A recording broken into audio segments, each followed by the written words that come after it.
नमस्कार मित्रों, मेरे स्पिरिचुअल कनेक्ट पर आप सभी लोगों का हार्दिक अभिनंदन है। मित्रों, आज मैं आप लोगों को भगवान बुद्ध के बारे में बताने वाली हूँ। तो आप लोग तो सभी जानते हैं भगवान बुद्ध के बारे में। ये 23वां अवतार है भगवान जी का।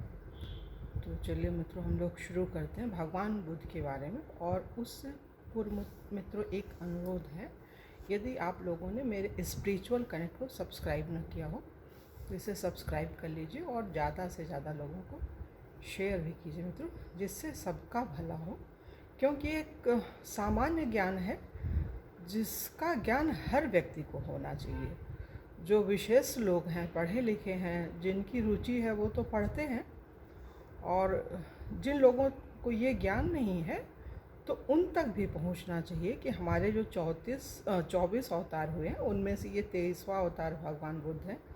तो इनके बारे में अगर हम जानेंगे ना तो हमें समझ आएगा कि हमारे देश में कितने महान लोग हुए हैं और उन्होंने क्या क्या किया है, कैसे उनके जीवन की घटनाएं घटी और कैसे लोग उनसे प्रभावित हुए, सीखे और सीख करके अपने जीवन को एक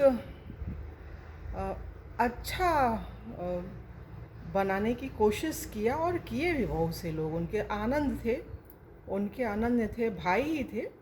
उन्होंने वो उनका स्वीकार किया, वो उनको गुरु के रूप में मानते थे। तो उनके जीवन में बहुत कुछ सुधार हुआ था। उनको भगवान बुद्ध को अपना, ये चचेरे भाई थे आनंद जो है। तो ये चीज़ है मित्रों, इसको अगर ध्यान से सुनेंगे तो हम लोगों को विशेष ज्ञान होगा और विशेष ज्ञान से विशेष शांति मिलेगी। ये कलयुग है, इसमें दुख दर्द तकलीफ तो सभी को है। तो चलिए हम लोग शुरू करते हैं मित्रों भगवान बुद्ध के बारे में।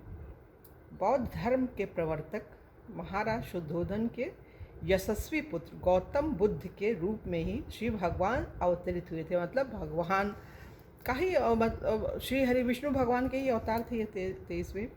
ऐसी प्रसिद्धि विश्रुत, मतलब सभी लोग जानते हैं, सर्वविदित है ये। परंतु पुराण वर्तित भगवान बुद्ध देव का प्राकट्य गया के समीप कीकट देश में हुआ था। उनके पुण्यात्मा पिता का नाम अजन बताया गया है। यह प्रसंग पुराणों में वर्णित है, बुद्धावतार का ही है। दैत्यों की शक्ति बढ़ गई थी, उनके सम्मुख देवता टिक नहीं सके। दैत्यों के भय से प्राण लेकर भागे। दैत्यों ने देवधाम स्वर्ग पर अधिकार कर लिया। वे स्वच्छंद होकर देवताओं के वैभव का उपभोग करने लगे, किंतु उन्हें प्रायः चिंता बनी रहती थी कि पता नहीं कब देवगण समर्थ होकर पुनः स्वर्ग छीन लें। सुस्थिर साम्राज्य की कामना से दैत्यों ने सुराधिप इंद्र का पता लगा और उनसे पूछा, हमारा अखंड साम्राज्य स्थिर है, इसका उपाय बताइए। देवाधिप इंद्र ने शुद्ध भाव से उत्तर दिया, सुस्थिर शासन के लिए यज्ञ एवं वेद विहित आचरण आवश्यक है। दैत्यों ने वैदिक आचरण एवं महायज्ञ का अनुष्ठान प्रारंभ किया। फलतः उनकी शक्ति उत्तरोत्तर बढ़ने लगी। स्वभाव से ही उद्दंड और निरंकुश दैत्यों का उपद्रव बढ़ा। जगत में आसुर भाव का प्रसार होने लगा। असहाय निरुपाय दुखी देवगण जगतपति श्री विष्णु जी भगवान जी के पास गए, उनसे करुण प्रार्थना की। श्री भगवान उन्हें आश्वासन दिया। श्री भगवान ने उनको आश्वासन दिया देवताओं को। श्री भगवान ने बुद्ध का रूप धारण किया। उनके हाथ में मार्जनी थी और वे मार को बुहारते हुए उस पर चरण रखते थे। मार्जनी मित्रों वो होता है झाड़ू, जिससे हम लोग घर साफ करते हैं। इस प्रकार भगवान बुद्ध दैत्यों के समीप पहुँचे और उन्हें उपदेश दिया, यज्ञ करना पाप है। इस प्रकार भगवान बुद्ध दैत्यों के समीप पहुँचे और उन्हें उपदेश दिया, यज्ञ करना पाप है।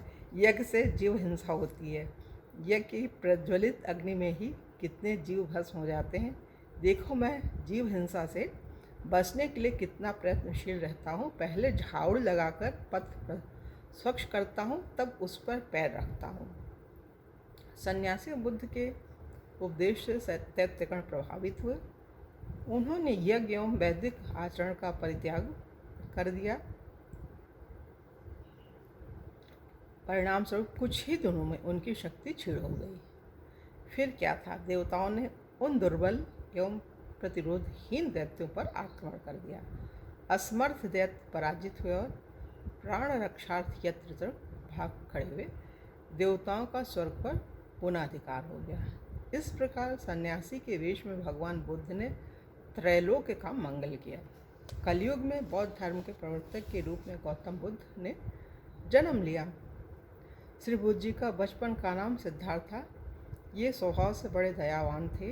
किसी का किंचित मात्र भी कुछ दुख दर्द देख लेने से ये मतलब बड़े दुखी हो जाते थे। किसी का दुख देख करके स्वयं दुखी हो जाते। यही कारण है कि उनके पिता राजा शुद्धोधन की ओर से राज्य में ऐसी व्यवस्था थी कि कोई दुखमय प्रसंग इनके दृष्टिपथ में न आए। परंतु यह सब होने पर भी देवयोग से एक दिन सहसा एक रोग पुरुष को कुछ ही दिन बाद एक अत्यंत वृद्ध पुरुष को, इसके पश्चात एक मृतक व्यक्ति को देखकर इनकी आत्मा सिहर उठी और उसी दिन से ये जग से उदास हो गए। इनकी यह उदासीनता माता पिता को खली और इन्हें जगत प्रपंच में फंसाने के लिए अत्यंत रूपवती यशोधरा नाम की कन्या से विवाह कर दिया और समय पर सिद्धार्थ के राहुल नाम का एक पुत्र भी उत्पन्न हुआ। परंतु उदासीनता मिटी नहीं, बल्कि बढ़ती ही गई। परिणाम स्वरूप अपनी प्रिय पत्नी यशोधरा, नवजात पुत्र राहुल, स्नेह मूर्ति पिता महाराज शुद्धोधन तथा वैभव संपन्न राज्य, इन सब को ठुकराकर युवावस्था में ही गौतम घर से निकल पड़े। केवल तर्कपूर्ण बौद्धिक ज्ञान उन्हें संतुष्ट करने में समर्थ नहीं था। ये देखिए, भगवान बुद्ध की ये स्थिति है तो हम सामान्य मानवों की क्या होगी। केवल तर्कपूर्ण बौद्धिक ज्ञान उन्हें संतुष्ट करने में समर्थ नहीं था। उन्हें तो रोग पर, बुढ़ापे पर और मृत्यु पर विजय पानी थी। उन्हें शाश्वत जीवन अमृत अभिष्ट था। प्रख्यात विद्वानों, उद्भट शास्त्राज्ञों के समीप वे गए, मतलब जो शास्त्र को जानने वाले विद्वान थे उनके पास वे गए, किंतु वहाँ उनको संतोष नहीं हुआ। इतने बड़े बड़े महान लोगों के पास जाने पर भी उन्हें संतोष की प्राप्ति नहीं हुई। आश्रमों से, विद्वानों से निराश होकर वे गया के समीप वन में आए और तपस्या करने लगे। जाड़ा, गर्मी और वर्षा में भी बुद्ध जी वृक्ष के नीचे अपनी वेदिका पर स्थिर बैठे रहे। उन्होंने सब प्रकार का आहार बंद कर दिया।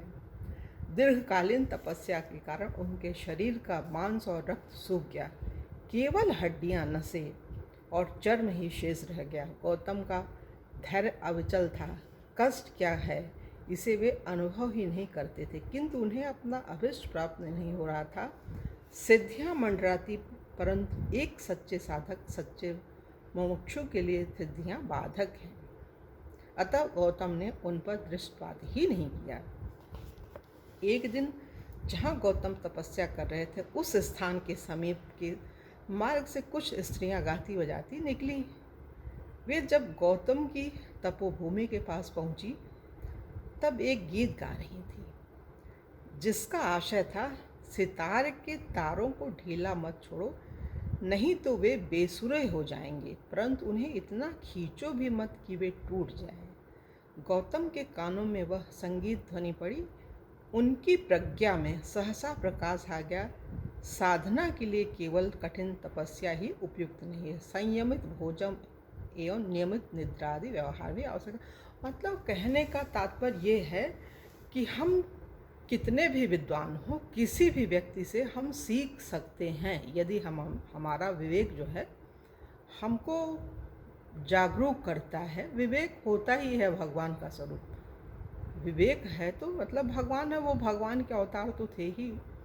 तो एक सामान्य स्त्रियों से भी उन्होंने सीख ली, तो हम सभी सीख सकते हैं, किसी भी उम्र में सीख सकते हैं। तो ये चीज़ है। मतलब इस प्रकार सम्यक बोध प्राप्त कर लेने पर गौतम का नाम गौतम बुद्ध पड़ा। ज्ञान के बाद ही बुद्ध हुए वो। तत्व ज्ञान होने के बाद भगवान बुद्ध वाराणसी चले आए और अपना सर्वप्रथम उपदेश उन्होंने सारनाथ में दिया। ये चीज़ याद करने की है। जो पढ़े हैं उनको तो सब पता है, जो पढ़ते हैं उन्हें तो याद ही है कि पहला उपदेश उन्होंने सारनाथ में ही दिया था। उपदेश की चीज़ें क्या क्या हैं ये नोट करने की चीज़ है मित्रों, इसको ध्यान से सुनिए। उपदेश में क्या है, हम सत्यनिष्ठ हों, सत्यनिष्ठा हमारे मतलब सत्य ही जीवन का आधार बना लें, सत्य के अलावा कोई दूसरी चीज़ ना हो। दूसरा है अहिंसा, तीसरा अस्तेय, चौथा अपरिग्रह, मतलब परिग्रह संचय जब करने लग जाता है ना तो आदमी सारे गलत काम करता है। पांचवा ब्रह्मचर्य, नृत्य गानादि त्याग, सुगंध माला त्याग, असमय भोजन त्याग, कोमल शय्या त्याग, कामनी कंचन का त्याग। ये 10 सूत्र आपने दुख उन्मूलन एवं निर्वाण प्राप्ति में, निर्वाण माने मोक्ष की प्राप्ति में परम उपयोगी, मतलब सबसे ज़्यादा उपयोगी हैं ये 10 चीज़ें अगर हमारे जीवन में होंगी तो हमें आसानी से मोक्ष की प्राप्ति होगी, निर्वाण। संसार में रहते हुए भी हम संसार से अलग होंगे और हम सही निर्णय लेके अपना काम करेंगे। और इनका जो सूत्र था, धम्मम शरणम गच्छामि, बुद्धम शरणम गच्छामि, संघम शरणम गच्छामि, यह बुद्ध जी का शरणागति मंत्र है। मतलब शरणागति साधक के हृदय की जो पुकार होती है, ये भगवान बुद्ध के हृदय की भी पुकार हुई, तभी वो कुछ कर सके और अपने देश को बहुत कुछ दे के गए। देश क्या, आज उनके जो देश हैं पूरे विश्व स्तर में व्याप्त हैं और उनके अनुयायी हैं हर जगह, तो वो अपने धर्म का प्रचार प्रसार कर रहे हैं। भगवान के जो भक्त होते हैं, भगवान का तो संपूर्ण विश्व है और उन्हीं के प्रतिनिधि होते हैं जो भक्त होते हैं। संपूर्ण विश्व में उनके उपदेशों को प्रचारित करते हैं, प्रसारित करते हैं, जिससे सबका भला हो। तो ये करते ही हैं मित्रों, तो ये ध्यान में रखने की चीज़ है, जिससे हम लोगों का एक ऐसा वो होगा ना मार्ग प्रशस्त, कि हम तो स्वयं ही अच्छे बनेंगे और दूसरों को भी हम संगति मात्र से, हमारी सन्निधि में यदि कोई आएगा तो सन्निधि मात्र से उसको स्वतः हमारे आचरण से बगैर कुछ बोले ही उसको लाभ की प्राप्ति होगी। तो ये चीज़ है मित्रों, तो ये ध्यान में रखने योग्य चीज़ है। तो चलिए मित्रों, ये यहाँ पे इनका ये पूरा हो रहा है, इन्होंने जो बोला था। तो अगली वीडियो आप लोगों से पुनः मिलेंगे, तब तक के लिए जय हिंद, जय भारत, ओम शांति, ओम शांति, ओम शांति।